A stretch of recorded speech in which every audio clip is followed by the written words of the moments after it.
एक बार फिर से स्वागत है आप सभी का हमारे YouTube चैनल ग्रेविटी क्लासेस में। आज हम लोग पढ़ने वाले हैं प्रकाश वाले चैप्टर के अंदर अवतल लेंस द्वारा प्रतिबिंब का बनना।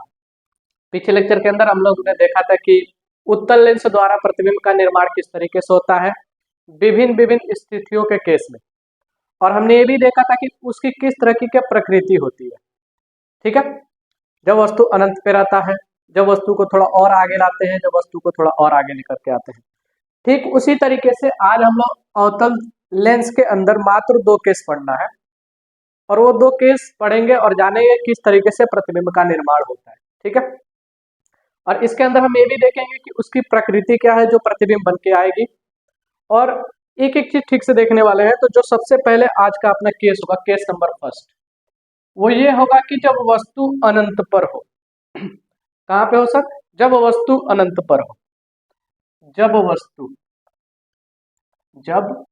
वस्तु अनंत पर हो, जब हम किसी वस्तु को अनंत पर रखते हैं और अवतल लेंस के सामने रखते हैं, तो किस तरीके के प्रतिबिंब का निर्माण होता है, उसकी प्रकृति क्या होती है, उसकी स्थिति क्या होती है, और उसका साइज क्या होता है, वो एक एक चीज हम लोग देखने वाले हैं। तो सबसे पहले बात करें हम लोग अवतल लेंस की, तो अवतल लेंस कुछ इस तरीके का होता है। हमने पिछले लेक्चर के अंदर देखा है कि अवतल लेंस जो होता है वो बीच में पतला होता है और किनारे किनारे पर मोटा होता है। ये बात सभी को पता है। जो अवतल लेंस होता है वो बीच में क्या होता है सर? पतला होता है, और किनारों पर क्या होता है सर? तो मोटा होता है। अब इसके अंदर अगर हम बात करेंगे तो ये रहा प्रिंसिपल एक्सिस यानी कि मुख्य अक्ष, और इसकी ये रही केंद्र, जो कि क्या होगा? सेंटर होगा किस चीज का सर? लेंस का। और अगर ठीक से और बात करें तो ये होगा अपना F1, और ये होगा अपना कौन सा सर? तो F2, और इधर पर कहीं अनंत होगा, कहीं इन्फिनिटी होगा, अनंत होगा। ठीक है, कहीं ठीक है। उसी तरीके से यहाँ पर हम लोगों ने देखा कि F1 डैश होगा, और इधर क्या होगा सर? तो F2 डैश होगा, यानी कि ठीक है ये वाला पॉइंट इधर। अब हम वस्तु को चाहे इधर रखें या इधर रखें, तो हम वस्तु को इधर रखते हैं। कहाँ रखेंगे? वस्तु को हम इधर रखते हैं, और प्रतिबिंब बनाने की कोशिश करते हैं कि किस तरीके का प्रतिबिंब का निर्माण होगा, कैसा प्रतिबिंब हम लोग का बन के आएगा। ठीक है, चलिए। तो क्या होगा जब इस वस्तु से इस प्रिंसिपल एक्सिस के यानी कि मुख्य अक्ष के अगर कोई भी समांतर प्रकाश किरण आती है, हमको ये बात पता है कि यदि इसके समांतर प्रकाश किरण आती है तो वो इससे अपवर्तित होकर के कुछ ऐसे निकल जाएगी। क्या होगी? कुछ ऐसे निकल जाएगी। ठीक है, और जब इस प्रकाश किरण को हम पीछे की ओर लेकर आएंगे, जब इस प्रकाश किरण को पीछे की ओर लेकर के आएंगे, तो ऐसा लगेगा कि F1 से गुजर रही है। क्या हो रही है सर? F1 से गुजर रही है। ठीक है, जब प्रकाश किरण इस प्रिंसिपल एक्सिस के यानी कि मुख्य अक्ष के समांतर आएगा तो यहाँ से अपवर्तन होने के बाद इधर की ओर निकलेगा, लेकिन जब इसको पीछे की ओर लेकर जाएंगे तो ऐसा लगेगा कि F1 से ये प्रकाश किरण आ रही है। ठीक उसी तरीके से अगर एक और प्रकाश किरण को लेकर के आए जो कि ये भी समांतर होगी, कैसा होगा सर? समांतर होगा किसके? प्रिंसिपल एक्सिस के, और ये अपवर्तन होने के बाद से कुछ इस तरीके से इधर निकल जाएगा। क्या होगा? कुछ इस तरीके से इधर निकलेगा, और इस जब प्रकाश किरण को हम पीछे की ओर लेकर के जाएंगे तो ये भी ऐसा प्रतीत होगा, कि क्या हो रहा है सर? ये भी ऐसा प्रतीत होगा कि F1 से आ रहा है। कहां से आ रहा है? F1 से आ रहा है। ठीक है, ये ऐसा प्रतीत होगा कि ये दोनों प्रकाश किरण इधर F1 पे प्रतिच्छेद कर रही है। क्या कर रही है सर? इधर F1 पे क्या कर रही है सर? तो प्रतिच्छेद कर रही है। वास्तव में ऐसा हो नहीं रहा है, लेकिन हमको लगेगा क्या? जब प्रकाश किरण को पीछे की ओर लेकर के जाएंगे, इसी प्रकाश किरण को पीछे की ओर लेकर के जाएंगे, तो ऐसा लगेगा कि ये दोनों प्रकाश किरण आपस में F1 पे प्रतिच्छेद कर रही हैं, लेकिन वास्तव में प्रतिच्छेद नहीं कर रही हैं। और हमको पता है कि जहां पे प्रकाश किरण आपस में प्रतिच्छेद करे या ऐसा लगे कि प्रतिच्छेद कर रही हैं, वहीं पे प्रतिबिंब का निर्माण होता है, और वहीं पे क्या हो जाता है सर? अपना प्रतिबिंब का निर्माण होता है। और उसके आगे हम लोग पढ़ते हैं क्या? उस प्रतिबिंब की प्रकृति। तो यहाँ पे जो हम लोग पढ़ेंगे प्रतिबिंब की प्रकृति, प्रतिबिंब की प्रकृति, यानी कि जो ये F1 पे प्रतिबिंब का निर्माण होगा, जो ऐसा लगेगा कि प्रकाश किरण आपस में प्रतिच्छेद कर रही है, वहां पे जो प्रतिबिंब का निर्माण होगा, जो अपना इमेज बन के आएगा, उसकी प्रकृति कैसी होगी सर, तो नेचर कैसी होगी। तो पहला पॉइंट अगर हम लोग बात करें तो ये F1 पर बना है। कहां पर सर, F1 पर जो प्रतिबिंब का निर्माण होगा वो क्या होगा सर, F1 पर बनेगा। जब किसी वस्तु को हम अनंत पे रखते हैं तो जो प्रतिबिंब का निर्माण होगा वो कहां पर होगा सर, F1 पर होगा। कहां पर होगा, F1 पर। अच्छा ठीक है। दूसरी पॉइंट की अगर हम लोग बात करें, क्या ये प्रकाश किरण वास्तव में आपस में प्रतिच्छेद कर रही थी? क्या ये प्रकाश किरण वास्तव में आपस में प्रतिच्छेद कर रही है? नहीं। हमने जब इसको पीछे लेकर के आए, तो ऐसा लग रहा है कि F1 पे प्रतिच्छेद कर रही है, F1 से प्रतिच्छेद कर रही है, लेकिन वास्तव में वहां पे प्रतिच्छेद नहीं कर रही है। वास्तव में वहां पे प्रतिच्छेद नहीं कर रही है, मतलब ऐसा आभास हो रहा है कि यहाँ पे प्रतिच्छेद कर रही है। तो हम लोग लिखेंगे क्या है सर, आभासी है। क्या है सर, आभासी है, यानी कि वास्तव में प्रतिच्छेद नहीं कर रहा है, ऐसा आभास हो रहा है कि क्या है सर, प्रतिच्छेद कर रही है। और ये बात सभी को पता है, अगर आभासी है तो कैसा बनेगा सर, तो सीधा बनेगा। कैसा बनेगा, सीधा बनेगा। और एक बात आप लोग को पता है, यदि फोकस पे F1 पे अगर किसी प्रतिबिंब का निर्माण होता है तो बिंदु आकार का बनता है, अत्यधिक छोटा बनता है, बहुत बहुत बहुत छोटा बनता है। यहाँ पे लिखेंगे अत्यधिक छोटा लिखेंगे या लिखेंगे बिंदु आकार। कैसा बनता है सर, तो बिंदु आकार प्रतिबिंब का निर्माण होता है। बिंदु आकार का, बहुत छोटा बनेगा, पॉइंट साइज का बनेगा, बिंदु आकार का प्रतिबिंब का निर्माण होगा। और ये रहा अपना केस, जब वस्तु कहां पर हो सर, तो अनंत पर हो।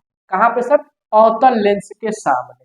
अवतल लेंस के सामने यदि किसी वस्तु को हम अनंत पे रखते हैं तो जो प्रतिबिंब का निर्माण होता है वो F1 पर होता है। कहां पर होता है, F1 पर होता है। और उस प्रतिबिंब की प्रकृति क्या होती है सर, आभासी होता है, सीधा होता है, एवं बिंदु आकार का बनता है। कैसा बनता है, बिंदु आकार का बनता है।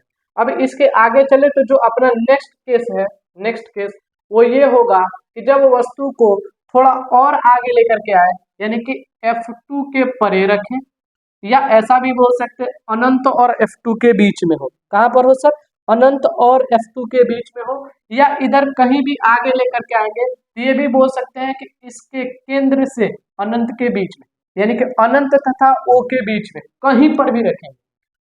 ठीक है, ये रहा अपना अनंत, इधर यहां से लेकर के ये रहा अपना O, इसका केंद्र किसका, तो लेंस का। तो इसके बीच में चाहे हम यहाँ यहाँ यहाँ यहाँ कहीं पर भी रखेंगे, प्रतिबिंब का निर्माण एक ही तरीके से होगा। तो हम कहीं पर भी रख के प्रतिबिंब का निर्माण कराएंगे। तो जो अपना हेडिंग होगा दूसरा, वो ये होगा कि जब वस्तु अनंत तथा O के बीच में हो। कहां पे हो सर, अनंत तथा O के बीच में। जब वस्तु अनंत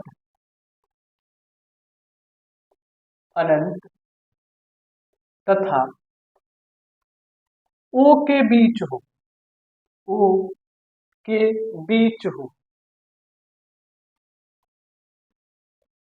जब वस्तु अनंत तथा O के मध्य में होगा, बीच में होगा, तो प्रतिबिंब किस तरीके का बनेगा और कहां पर बनेगा, उसकी प्रकृति क्या होगी। तो सबसे पहले हम लोग बनाएंगे एक अवतल लेंस। तो ये रहा अपना अवतल लेंस, सभी को दिख रहा है, ये रहा अपना अवतल लेंस। और ये रहा अपना प्रिंसिपल एक्सिस, मुख्य अक्ष। क्या हुआ, मुख्य अक्ष। और ये रही इसकी केंद्र, सेंटर O। और यहाँ पर कहीं पे है अपना F1, और यहाँ पर कहीं पे है अपना F2, और इधर कहीं पे है अनंत। उसी तरीके से यहाँ पर है अपना F1 डैश, और यहाँ पे है अपना सर F2 डैश। क्या है, F2 डैश। अब वस्तु को हम इस अनंत से इस O के बीच में कहीं पर भी रख दें, कहीं पर भी रख दें, तो प्रतिबिंब का निर्माण कहां पर होगा। चलिए हम वस्तु को यहाँ पे रखते हैं।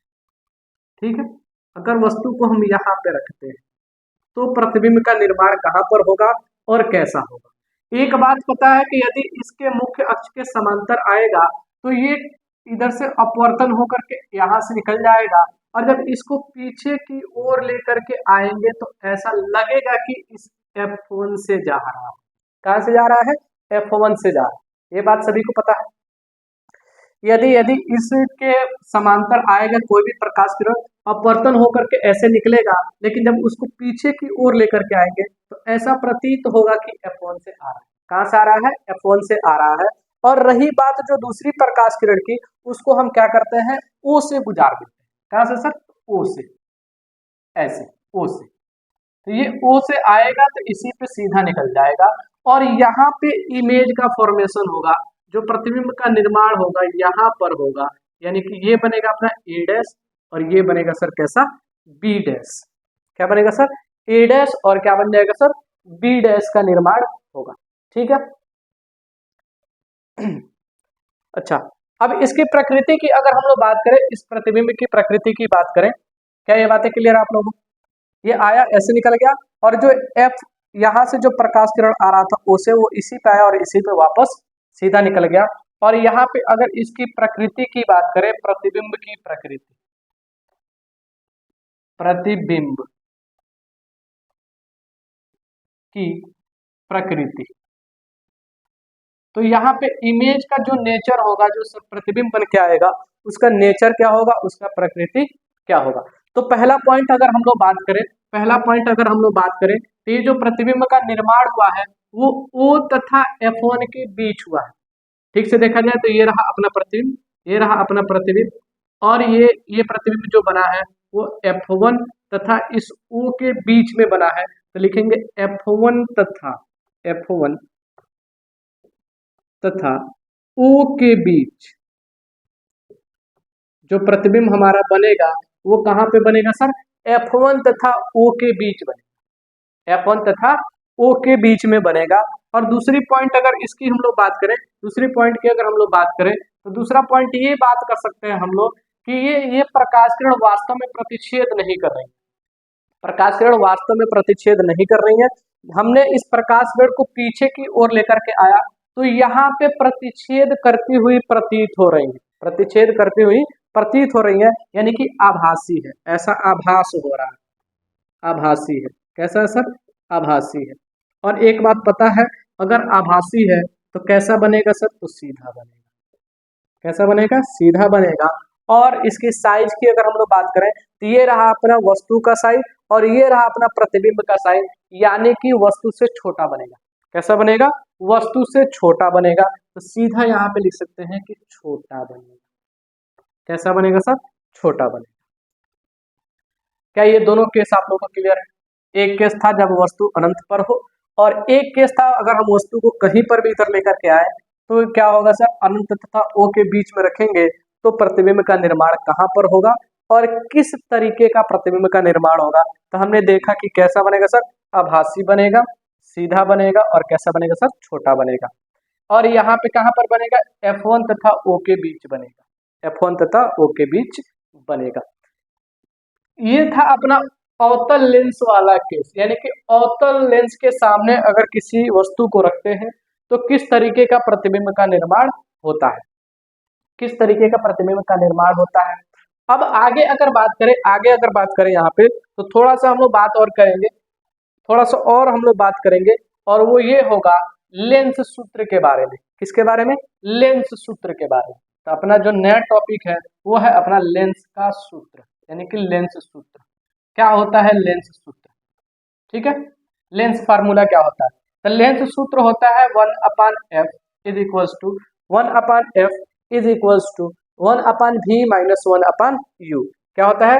1/f is equals to 1/v minus 1/u। ये होता है भैया अपना लेंस का सूत्र, लेंस का फार्मूला।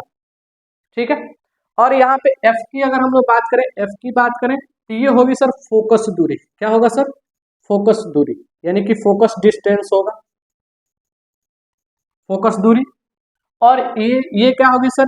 v की अगर बात करें तो प्रतिबिंब की दूरी। क्या होगी सर? प्रतिबिंब की दूरी, प्रतिबिंब की दूरी। सभी को ये बात पता है, प्रतिबिंब की दूरी v जो होता है वो क्या होता है सर? प्रतिबिंब की दूरी। और यहाँ पे u की अगर हम लोग बात करें तो ये होगा वस्तु की दूरी, या वस्तु को हम कभी कभी बिंब लिखते हैं तो लिखेंगे वस्तु की दूरी या बिंब की दूरी। क्या ये बात क्लियर है? ये फार्मूला क्लियर है। ये वही फार्मूला है जो हम लोगों ने दर्पण के अंदर पढ़ा था, बस इसके अंदर थोड़ा सा अंतर है, वहां पे प्लस था और यहाँ पे क्या है सर, तो माइनस। क्या है, माइनस है। फार्मूला याद करेंगे हम लोग, 1/f बराबर 1/v माइनस 1/u। यहाँ पे f जो है वो क्या है सर, फोकस दूरी है, यहाँ पे हिंदी में लिख देते हैं फोकस दूरी, फोकस दूरी यानी कि फोकस डिस्टेंस, फोकस दूरी, ठीक है। और अगर बात करें v क्या है सर, प्रतिबिंब की दूरी, जो इमेज बन के आएगी उसकी दूरी, और वस्तु की दूरी होगी वो क्या होगी सर, u, यानी कि ऑब्जेक्ट कितना दूर रखा हुआ है, वस्तु कितना दूर रखा हुआ है लेंस से, ये उसकी दूरी होगी। ठीक है, उम्मीद करते हैं यहाँ तक आप लोगों को सारी चीजें समझ में आ रही होगी। ठीक है, लेक्चर को यहीं पे खत्म करते हैं, बस इस चैप्टर के अंदर थोड़ा सा और बाकी है। कल ये लेक्चर क्या हो जाएगा सर, ये चैप्टर समाप्त हो जाएगा, ये चैप्टर समाप्त हो जाएगा कल। मिलते हैं अगले लेक्चर में। जय हिंद, जय भारत।